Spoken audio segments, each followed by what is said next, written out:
یہ کہانی ایک ایسے جانباز کمانڈو کے گرد گھومتی ہے جس نے پاکستان کو دو لخت ہونے سے بچانے کے لیے سر دھڑ کی بازی لگا کر بھارت کو تگنی کا ناچ نچایا۔ کہانی کی طرف بڑھنے سے پہلے آپ سے گزارش ہے کہ چینل کو سبسکرائب کیجیے اور ویڈیو کو لائک کیجیے۔ آئیے کہانی کی طرف چلتے ہیں۔ میں نے جلدی سے ایک ٹیکسی کی اور کار کے تعاقب میں چل پڑا۔ ٹیکسی ڈرائیور نے پہلے تو مشکوک نظروں سے مجھے گھورا، لیکن جب میں نے فوجی لہجے میں اپنا تعارف کروایا تو وہ بڑے انہماک سے آگے والی کار کے تعاقب میں لگ گیا۔ بڑا ماہر ڈرائیور تھا اور کامیاب تعاقب کر رہا تھا۔ بوڑھے کو ذرا بھی شک نہیں ہوا تھا کہ کوئی اس کے تعاقب میں ہے۔ وہ مختلف سڑکوں سے ہوتا ہوا بانائی کی طرف نکلایا تھا۔ یہ امیر لوگوں کا علاقہ تھا، بڑے بڑے بنگلے جن میں رہنے والے شاید ایک دوسرے کو کم ہی جانتے ہوں گے۔ سڑکیں صاف ستھری لیکن سنسان تھیں۔ حالانکہ بھی رات کے 9 بجے تھے، لیکن یہاں یوں لگتا تھا کہ آدھی سے زیادہ رات بیت چکی ہے۔ تب ایک نسبتاً زیادہ سنسان اور اندھیری جگہ پر میں نے اسے گھیرنے کا ارادہ کیا۔ ڈرائیور سے کہا کہ وہ اوورٹیک کر کے اس گاڑی کا راستہ روک لے۔ اس نے حکم کی تعمیل کی، گاڑی رک گئی اور بوڑھا شخص کھڑکی میں سے گردن نکال کر جھانکنے لگا۔ میں ٹیکسی سے اتر کر اس کی طرف بڑھا۔ میرے دونوں ہاتھ پتلون کی جیبوں میں تھے۔ وہ شخص حیرت سے میری طرف دیکھ رہا تھا۔ کار کے نزدیک پہنچ کر میں نے کہا، آپ ذرا باہر تشریف لانا پسند فرمائیں گے؟ اوہ کیوں نہیں، اس نے خوش دلی سے کہا اور دروازہ کھول کر کار سے باہر نکل آیا۔ وہ شاید مجھے پہچانا نہیں تھا، کیونکہ جب ہماری پہلی ملاقات ہوئی تھی تو میری حالت بڑی خراب تھی، لیکن اس وقت میں بالکل ٹھیک ٹھاک تھا، بہترین لباس میں ملبوس۔ وہ مجھے شاید فوجی افسر سمجھ رہا تھا، اس لیے بڑی تہذیب سے پیش آ رہا تھا۔ جب وہ گاڑی سے باہر نکلا تو میں نے جٹ اپنا ہاتھ جیب سے باہر نکالا۔ اس میں ایک عدد خطرناک پستول دبا ہوا تھا، جس کی نال کا رخ بوڑھے کی کھوپڑی کی طرف تھا۔ وہ یکدم پریشان سا ہو گیا۔ اپنے ہاتھ سر سے بلند کرو اور پیچھے کی طرف گھوم جاؤ، میں نے انتہائی شفاف لہجے میں کہا۔ وہ میری ہدایت پر عمل کر رہا تھا۔ میں نے اس کی جامع تلاشی لی مگر کوئی خطرناک ہتھیار برآمد نہ ہوا۔ ادھر سے مطمئن ہونے کے بعد میں نے اسے سیدھا کیا اور کہا، تمہیں میرے ساتھ چلنا ہوگا۔ کہاں، کیوں؟ وہ بدستور پریشان تھا۔ ہم تم سے ڈاکٹر پرکاش کی موت کا سبب جاننا چاہیں گے۔ اوہ، تم وہی لڑکے ہو نا ایکسیڈنٹ والے؟ اس نے مجھے غور سے دیکھ کر پہچاننے کی کوشش کی۔ ہاں ٹھیک پہچانے، میں نے کہا۔ اب جلدی سے گاڑی میں بیٹھو۔ او مائی گاڈ، میں سمجھا کسی فوجی افسر سے سامنا ہے، لیکن تم تو کرنل کے آدمی نکلے، اس نے اپنے ماتھے پر ہاتھ مارتے ہوئے کہا۔ پھر اپنے ہاتھ نیچے گرا کر اپنی جیب سے ایک سگریٹ نکال کر سلگائی۔ مجھے اس کے اس اطمینان اور بے خوفی پر غصہ آ رہا تھا۔ میں نے دانت پیستے ہوئے کہا، بڑے میاں زیادہ بننے کی کوشش نہ کرو، میں نہیں چاہتا کہ تم بے موت میرے ہاتھوں مارے جاؤ۔ اچھا تم مجھے گولی مار دو گے؟ اس نے مذاق اڑانے کے انداز میں کہا اور میں جل کر رہ گیا۔ میں گولی نہیں چلا سکتا تھا کیونکہ دھماکے کی وجہ سے لوگوں کے متوجہ ہونے کا ڈر تھا۔ میں نے خوفناک انداز میں اس بوڑھے اداکار کو دیکھا اور سوچا اسے مزہ چکھانا چاہیے۔ پستول کو لاک کر کے جیب میں رکھا اور سانپ کی طرح پھنکارتے ہوئے کہا، چپ چاپ گاڑی میں بیٹھو ورنہ کھوپڑی توڑ دوں گا۔ ہاں ہاں ضرور توڑ دو کھوپڑی، میں اس کا کروں گا بھی کیا، اتنی پرانی تو ہو گئی ہے، اس نے اپنے گنجے سر پر ہاتھ پھیرتے ہوئے کہا۔ میں نے ہاتھ بڑھایا اور چاہا کہ اسے گدی سے پکڑ کر گھسیٹ لوں، مگر ایک زبردست پنچ میرے جبڑے پر پڑا اور میں الٹ کر پیچھے کی جانب گر پڑا۔ بوڑھا اب کولو پر ہاتھ رکھے کھڑا تھا۔ اس کے کھڑے ہونے کے انداز سے لگ رہا تھا جیسے وہ مجھے سمجھا رہا تھا، برخوردار دشمن کو کبھی کمزور نہیں سمجھنا چاہیے۔ میں زمین سے اٹھا، غصے سے اس کی طرف لپکا۔ ایک بوڑھے سے مار کھانا میری توہین تھی۔ ایک پنچ وہ مجھے بے خبری میں رسید کر چکا تھا، لیکن اب میں بے خبر نہیں تھا۔ میں نے دائیں ہاتھ کی جھپکی دے کر بائیں سے ایک زوردار مکہ اس کی کن پٹی پر مارا، لیکن یہ کیا، میرا ہاتھ خالی ہوا میں گھوم کر رہ گیا۔ چالاک بوڑھا نہ صرف جھپکی دے کر صاف بچ نکلا تھا بلکہ اس نے میری کمر پر ایک لات بھی جما دی تھی۔ میں ایک مرتبہ پھر منہ کے بل زمین پر گرا۔ بڑے میاں نے ایک مرتبہ پھر نصیحت کی، لڑائی کے دوران دماغ کو ٹھنڈا رکھنا سیکھو۔ میں جان چکا تھا کہ میں جس کو ایک ضعیف آدمی سمجھ کر اہمیت نہیں دے رہا وہ زبردست فائٹر ہے۔ اب میں احتیاط کا دامن تھام کر زمین سے اٹھا اور کراٹے کا ایکشن بنا کر کھڑا ہو گیا۔ بڑے میاں اب بھی مجھے سمجھا رہے تھے، جاؤ لڑکے، کیوں اپنی جان کے دشمن ہو رہے ہو، یہ تمہارے کھیلنے کھانے کے دن ہے، بچ جاؤ، شاباش، اس نے ہاتھ کے اشارے سے مجھے پچکارتے ہوئے کہا۔ مگر میں ہر قیمت پر اسے ساتھ لے جانا چاہتا تھا۔ اگر وہ فائٹر تھا تو کیا میں نے بھی لڑائی کی تربیت حاصل نہیں کی تھی؟ اس کے اس انداز پر میرا دماغ کھول رہا تھا، آنکھوں سے شعلے نکل رہے تھے۔ میں نے اس کی بات کا جواب دینے کی بجائے پینترا بدلا۔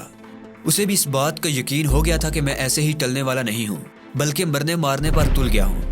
تب اس نے بھی کراٹے کا ایک خطرناک پوز بنایا اور میرے سامنے ڈٹ گیا۔ اب ایک خطرناک لڑائی کا آغاز ہونے والا تھا۔ بوڑھا جو ذرا دیر پہلے تک ایک کمزور انسان لگ رہا تھا اب ایک خطرناک شکاری بن چکا تھا۔ وہ سنیک سٹائل کا ماہر لگتا تھا کیونکہ وہ اسی انداز میں پینترے بدل رہا تھا۔ میں نے موقع دیکھتے ہی اس پر حملہ کیا لیکن میرا وار پھر خالی گیا۔ لیکن میں نے سنبھل کر پھر حملہ کیا مگر پھر خالی۔ بڑے میاں ناک سے سانپ جیسی آواز نکال رہے تھے۔ میرے ہر حملے کو انہوں نے ناکام بنا دیا تھا۔ یوں محسوس ہوتا تھا جیسے میں ہوا میں ہاتھ پاؤں چلا رہا ہوں۔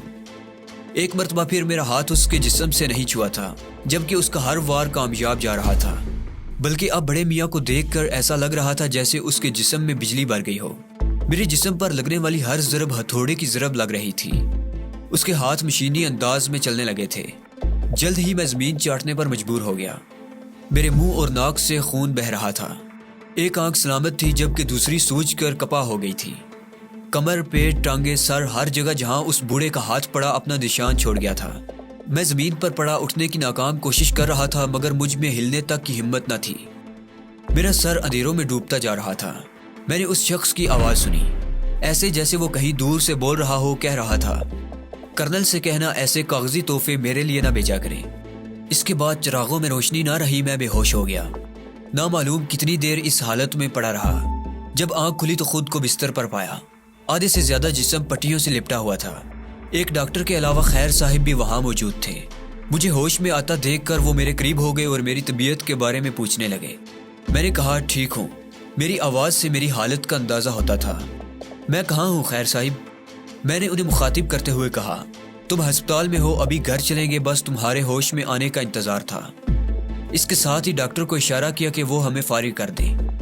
تھوڑی ہی دیر میں مجھے اسٹریچر پر ڈال کر خیر صاحب کی گاڑی تک پہنچا دیا گیا۔ کار کے پاس پہنچ کر میں خود ہی اسٹریچر سے اترا اور کار کی پچھلی نشست پر بیٹھ گیا۔ زخموں سے ابھی تک ٹھیسیں اٹھ رہی تھی۔ خیر صاحب نے گاڑی اسٹارٹ کی اور ہم گھر کی طرف چل دیے۔ راستے میں خیر صاحب نے پورے حالات سنے۔ ساری بات سننے کے بعد خیر صاحب نے اس بوڑھے کا حلیہ دریافت کرتے ہوئے پوچھا، کیا اس بوڑھے کے سیدھے ہاتھ کا انگوٹھا کٹا ہوا تھا؟ تب مجھے یاد آیا کہ واقعی اس کے سیدھے ہاتھ کا انگوٹھا کٹا ہوا تھا۔ بوڑھے کے جسمانی نقص کی طرف میرا دھیان لڑائی کے دوران بھی گیا تھا، مگر پٹائی کی وجہ سے غصے میں یہ بات میرے ذہن سے نکل گئی تھی۔ اب خیر صاحب کے پوچھنے پر مجھے یاد آیا اور میں نے چونک کر خیر صاحب کی طرف دیکھتے ہوئے ان کی بات کی تصدیق کر دی۔ خیر صاحب نے ایک گہری سانس ناک سے خارج کرتے ہوئے سمجھ جانے کے انداز میں گردن کو ہلایا۔ تمہاری کہانی سن کر اور تمہاری حالت دیکھ کر میرا دھیان پہلے ہی اس طرف گیا تھا۔ کیا آپ اسے جانتے ہیں؟ میں نے حیرت سے پوچھا۔ ہاں، اس کا نام نثار برمی ہے۔ برما کا باشندہ ہے، مارشل آرٹ کا استاد، 7 ڈان بلیک بیلٹ ہے، پیشہ ور قاتل اور مافیا کے لیے کام کرتا ہے۔ لمبی لمبی رقوم لے کر غیر ملکی تخریب کاروں کو بھی اپنی خدمات پیش کرتا ہے۔ اس کی ڈھاکہ میں موجودگی کا مطلب ہے کہ یہاں کوئی بہت بڑی گڑبڑ ہونے والی ہے۔ میں اس بظاہر ضعیف اور کمزور بڈھے کی خصوصیات سن کر دنگ رہ گیا۔ اس کے ہاتھوں پیٹنے کے بعد مجھے اندازہ ہو گیا تھا کہ وہ کوئی عام آدمی نہیں ہے، لیکن اتنا چھپا رستم ہوگا میں یہ سوچ بھی نہیں سکتا تھا۔ خیر صاحب مجھے اس کے بارے میں تفصیلات بتانے لگے۔ خیر صاحب کے گھر ایک مرتبہ پھر مجھے ہفتہ بھر زیر زمین تہ خانے میں رہنا پڑا۔ مکمل علاج کے بعد جب میں دوبارہ صحتیاب ہوا تو کام کا آغاز کرنے کے لیے میرے سامنے 3 جگہیں تھیں۔ ایک تو کرنل رحمانی کا گھر، دوسری منوج کمار کا بنگلہ اور تیسری رمنا کاٹیج۔ کافی سوچ بچار کے بعد میں نے فیصلہ کیا کہ مجھے منوج کمار کے گھر سے کام شروع کرنا چاہیے، کیونکہ وہ اہم ترین سرخ کتاب جس سے بہت سے اہم انکشافات ہونے کا امکان تھا میں نے منوج کمار کے گھر میں دیکھی تھی، اور میرا ارادہ تھا کہ میں جلد از جلد اس کتاب کو حاصل کر لوں۔ لیکن اب وہاں جانا آسان نہیں تھا۔ آسان تو خیر پہلے بھی نہیں تھا، مگر اب دوسری بات تھی۔ ایک تو وہ لوگ میری طرف سے ہوشیار ہو گئے تھے، اس لیے انہوں نے اپنی حفاظت کا خاص انتظام کر لیا ہوگا، اور یہ بھی ہو سکتا تھا کہ ان لوگوں نے اپنی اہم چیزیں وہاں سے ہٹا دی ہوں تاکہ فوج کے ممکنہ چھاپے کی صورت میں خود کو معصوم ثابت کر سکیں۔ وہ مجھے اچھی طرح جانتے تھے اور یقیناً مجھے خطرناک قرار دے کر میری موت کا فیصلہ بھی کر چکے ہوں گے، اور کچھ بعید نہیں کہ مجھے دیکھتے ہی گولی مار دی جائے۔ لہٰذا انتہائی احتیاط اور اہتمام سے وہاں جانا تھا۔ میں نے خیر صاحب کو اپنے ارادے سے آگاہ کیا اور ان سے مشورے کے بعد وہاں جانے کی تیاری کرنے لگا۔ میں نے اپنے چہرے پر چند تبدیلیاں کی اور ہلکا پھلکا ریڈی میڈ میک اپ بھی کر لیا۔ گھنی سیاہ داڑھی، مونچھوں کے علاوہ بالوں کو بھی گنگریالا بنا لیا تھا۔ 32 بور کا ایک سائلنسر لگا پستول اور فالتو گولیاں لیں۔ 2 دھاری خنجر اور دیگر ضروریات کا سامان اپنے لباس کی خفیہ جیبوں میں چھپایا اور موٹر سائیکل پر سوار ہو کر منوج کمار کے بنگلے کی طرف چل دیا۔ رات کافی بیت چکی تھی، آسمان پر سیاہ بادل چھائے ہوئے تھے جنہوں نے ماحول کو پوری اسرار بنا دیا تھا۔ بنگلے سے خاصی دور میں نے موٹر سائیکل کو ایک درخت کے نیچے کھڑا کیا اور پیدل ہی منزل کی طرف چل دیا۔ احاطے میں لگی ہوئی لائٹیں دور سے ہی نظر آ رہی تھیں۔ ان کی موجودگی میں کوئی پرندہ بھی پہرے داروں کی نظر میں آئے بغیر کوٹھی کے اندر داخل نہیں ہو سکتا تھا۔ میں ایک قریبی مکان کی دیوار کے ساتھ لگے ہوئے درخت پر چڑھ گیا اور بغور ارد گرد کا جائزہ لینے لگا۔ یہ مکان کی پشت کی سمت تھی۔ اندر جانے کے لیے لائٹوں کو بجھانا ضروری تھا۔ ابھی میں ان سے نجات حاصل کرنے کے لیے کوئی موزوں طریقہ کار سوچ ہی رہا تھا کہ اچانک پورے علاقے کی بجلی چلی گئی۔ ایسی ضرورت کے وقت یہ اندھیرا کچھ بے معنی نہیں لگ رہا تھا۔ میں اپنی جگہ پر دبکا ہوا اس بات کا یقین کرنے کی کوشش کر رہا تھا کہ یکدم بجلی کا چلا جانا کوئی اتفاقی حادثہ ہے۔ میرا دل اس بات کو تسلیم نہیں کر رہا تھا اور چھٹی اس خطرے کی گھنٹی بجا رہی تھی۔ کافی وقت گزر چکا تھا تب میں نے ایک سائے کو سڑک پر رینگتا ہوا محسوس کیا۔ اتنی دیر اندھیرے میں رہنے کی وجہ سے آنکھیں اس ماحول سے مانوس سی ہو گئی تھی۔ وہ سایہ تیزی سے منوج کمار کے بنگلے کی طرف بڑھ رہا تھا۔ پھر وہ دیوار پر نظر آیا اور لمحہ بھر کے بعد اندر کود گیا۔ میں اپنی جگہ بیٹھا سوچ رہا تھا کہ یہ کون ہو سکتا ہے، کوئی فوجی جاسوس، نثار برمی کا آدمی یا کوئی چور۔ لیکن اس کی حرکات و سکنات سے لگتا تھا کہ وہ کوئی چور نہیں ہے۔ میں اس کے باہر آنے کا انتظار کر رہا تھا، انتظار جو کہ بڑا تکلیف دہ تھا، مگر میرے پاس اس کے علاوہ کوئی چارہ بھی نہیں تھا۔ تقریباً آدھے گھنٹے کے بعد وہ سایہ پھر دیوار پر نمودار ہوا اور سڑک پر اتر کر ایک جانب چل دیا۔ میں بھی اپنی جگہ سے اترا، اس کے تعاقب میں چل پڑا۔ سایہ تھوڑی دور موجود اپنی موٹر سائیکل تک پہنچا اور اسے سٹارٹ کر کے مین روڈ کی طرف نکل گیا۔ میں بھی تیزی سے دوڑتا ہوا اپنی موٹر سائیکل تک پہنچا۔ اسے سٹارٹ کر کے جب میں بنگلے کے قریب آیا تو ایک کار مین گیٹ سے برآمد ہوئی اور مین روڈ کی طرف مڑ گئی۔ میں نے محسوس کیا کہ وہ کار اسی موٹر سائیکل کا تعاقب کر رہی ہے جس پر بیٹھا وہ شخص تھوڑی دیر پہلے کوٹھی سے کوئی چیز نکال کر لایا تھا۔ موٹر سائیکل سوار تیزی سے بوگرا جانے والی سڑک پر اڑا جا رہا تھا۔ کار اس کے پیچھے تھی، میں بھی مناسب فاصلے سے ان کے پیچھے لگا رہا۔ ایک کار میرے پیچھے بھی تھی، نامعلوم کون میرا تعاقب کر رہا تھا۔ بہرحال یہ تعاقب کا سلسلہ کافی طویل ہو گیا۔ پھر ایک موڑ سے گھومتے ہی ہم تینوں اکیلے رہ گئے۔ اب کار والے اگلی موٹر سائیکل سے آگے نکل کر یہ تاثر دینا چاہتے تھے کہ وہ تعاقب میں نہیں ہیں یا پھر اسے گھیرنا چاہتے تھے۔ میں نے دیکھا کہ کار نے ہارن بجایا اور تیزی سے آگے نکل گئی۔ میں ان سے کافی پیچھے تھا، کار نظروں سے اوجھل ہو چکی تھی۔ میں کسی بھی لمحے پیش آنے والے خطرے سے نمٹنے کے لیے تیار تھا۔ دونوں موٹر سائیکلیں ہوا سے باتیں کر رہی تھیں۔ کافی آگے جا کر وہ کار بھی نظر آ گئی جو سڑک کے ایک کنارے کھڑی تھی اور ڈرائیور بونٹ اٹھائے انجن پر جھکا ہوا تھا۔ مجھے شک سا ہوا کہ جو ہی موٹر سائیکل سوار ان کے قریب پہنچے گا وہ ضرور کوئی کارروائی کریں گے۔ میں نے سپیڈ آہستہ کر دی، لیکن پہلے وہ اور کچھ دیر بعد میں ان کے قریب سے بخیریت گزر گئے۔ کار کے پاس سے گزرتے ہوئے میں نے ایک نظر اس پر ڈالی تھی، مگر ڈرائیور کے علاوہ کوئی نظر نہیں آیا۔ مجھے کار کو اپنے آگے رکھنا تھا، اس لیے بوگرا کی حدود شروع ہونے سے پہلے ہی میں نے موٹر سائیکل کو سڑک سے نیچے اتارا اور ایک طرف اگی ہوئی خاردار جھاڑیوں میں چھپ کر بیٹھ گیا۔ کار والے شاید اپنے تعاقب سے واقف ہو گئے تھے اور ہمیں چیک کر رہے تھے۔ میرا یہ خیال درست نکلا کیونکہ مجھے وہاں چھپے ہوئے ابھی چند ہی لمحے ہوئے تھے کہ مجھے کار کی ہیڈ لائٹس نظر آئیں جو تیزی سے آگے کی طرف بڑھتی چلی جا رہی تھی اور پھر کار فراٹے بھرتی ہوئی سامنے سے گزرتی چلی گئی۔ میں ایک مرتبہ پھر اس کے تعاقب میں تھا۔ بوگرا کی حدود شروع ہو چکی تھی۔ یہ علاقہ میرا دیکھا بالا نہیں تھا، میں صرف کار کی سرخ بتیوں کے سہارے ان کے ساتھ تھا۔ تعاقب کا یہ سلسلہ چلتا رہا۔ بہت سے ندی نالے، کچی پکی سڑکیں ہم روند چکے تھے۔ ایک جگہ میں نے محسوس کیا کہ اگلی گاڑی رک گئی ہے۔ میں نے بھی موٹر سائیکل روک لی۔ کار سے 4 آدمی برآمد ہوئے اور پیدل ہی ایک طرف کو چلے۔ میں پھر ان کے پیچھے تھا۔ جلد ہی ہم لوگ ایک قبرستان میں داخل ہوئے۔ یہاں سخت اندھیرا تھا، ہر طرف سناٹے کا راج تھا۔ جیگروں اور دوسرے کیڑوں مکوڑوں کی آوازیں سنائی دے رہی تھی۔ کہیں دور سے کتوں کے بھونکنے کی صدائیں آ رہی تھی۔ کبھی کوئی الو بھی ترنگ میں آ کر چیخ پڑتا تھا۔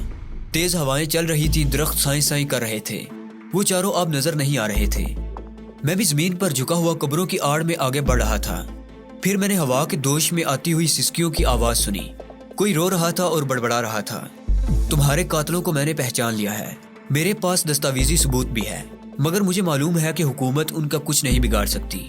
تمہارے پاکیزہ لہو کی قسم، مالک بھائی، جس عظیم مقصد کے لیے تم نے جان دی ہے میں اسے ضرور پورا کروں گا۔